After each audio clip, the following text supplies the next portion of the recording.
Hello good morning to all. Today Siragadikka Aasai ரிவ்யூவை பற்றி பார்ப்போம். எல்லாரும் ஒரு சப்ஸ்கிரைப் அண்ட் லைக் மட்டும் பண்ணிடுங்க. இன்றைக்கி வந்து மீனாவோட கடை திறப்பு விழா தான் பெரிய விமர்சையாக ஹாப்பியாக எல்லாருமே செலிப்ரேட் பண்ணுறாங்க.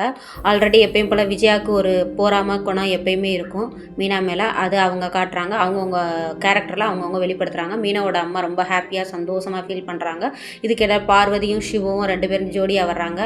எப்பயும் போல் விஜயாவுக்கு ஏதாவது இந்த சொசைட்டியில் 4 பேர் 4 விதன்ற மாதிரி விஜயாவும் ஒரு விதமாக அவங்கள தப்பாக பார்க்குறாங்க. பார்வதியும் விஜயாட்ட பேசிட்டு மீனாட்ட பேசிகிட்டே இருக்காங்க. ஸ்ருதி வந்து வர முடியலை, இன்றைக்கி ஒர்க் இருக்குதுன்னு சொல்லிட்டு வீடியோ கால் பண்ணி பேசுகிறாங்க. ரவிட்ட பேசாமல் இருக்கிறாங்க. ரவி ரொம்ப இந்த இதில் வந்து ரவி தான் ரொம்ப கஷ்டமாக ஃபீல் பண்ணுறாரு. இதுக்கிடையில் நல்ல ஒரு ஹாப்பியான மூமெண்ட்டாக எல்லாருமே அதாவது இந்த சீரியல் உள்ள எல்லா கேரக்டரையுமே காமிச்சு ஒரு ஹாப்பியாக ஒரு கிடைக்கிறப்பலாம், அதாவது இப்படித்தான் வாழணுன்ற ஒரு எக்ஸாம்பிள். படிப்பு இதெல்லாம் விட ஒரு கணவன் மனைவியாக இருந்தால் அவங்களுக்குள்ள ஒரு நட்பு, ஒரு ஃப்ரெண்ட்ஷிப் இருக்கணும், புரிதல் இருக்கணுன்றத ஒரு நல்ல ஒரு இது இருக்குது. எந்தவித வேலையாக இருந்தாலும் அதில் எப்படி முன்னேறி வரதுன்றது இந்த சீரியலில் வந்து ஒரு நல்ல எக்ஸாம்பிளாக சொல்கிறாங்க.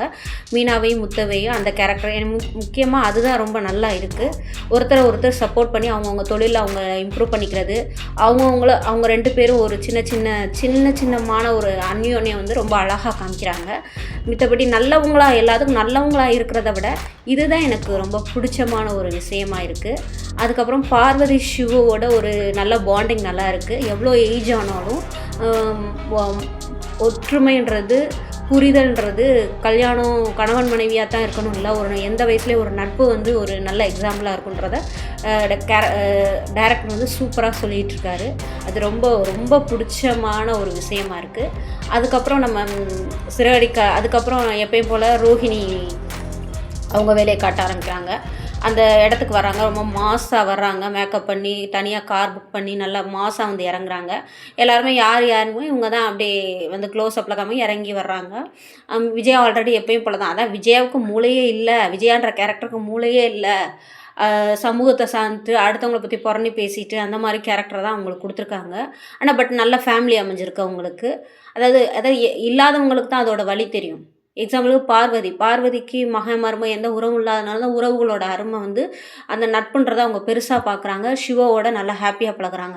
இதே விஜயாவுக்கு வந்து எல்லாமே கிடச்சிருக்கு. ஸோ அதை வச்சு வாழ துப்பு இல்லாமல் இந்த சிந்தாமரின்ற ஆளை மாதிரி கேரக்டரை கூட பழகுறது. 2வது மனோஜ்ன்ற முட்டாளை வந்து தூக்கி வைக்கிறது. தான் பிள்ளையாக இருந்தாலும் தப்பு தான், அந்த வார்த்தை இல்லாமல் இருக்கிறதெல்லாம் ரொம்ப ஃபஸ்ட்டான கேரக்டராக காமிக்கிறாங்க.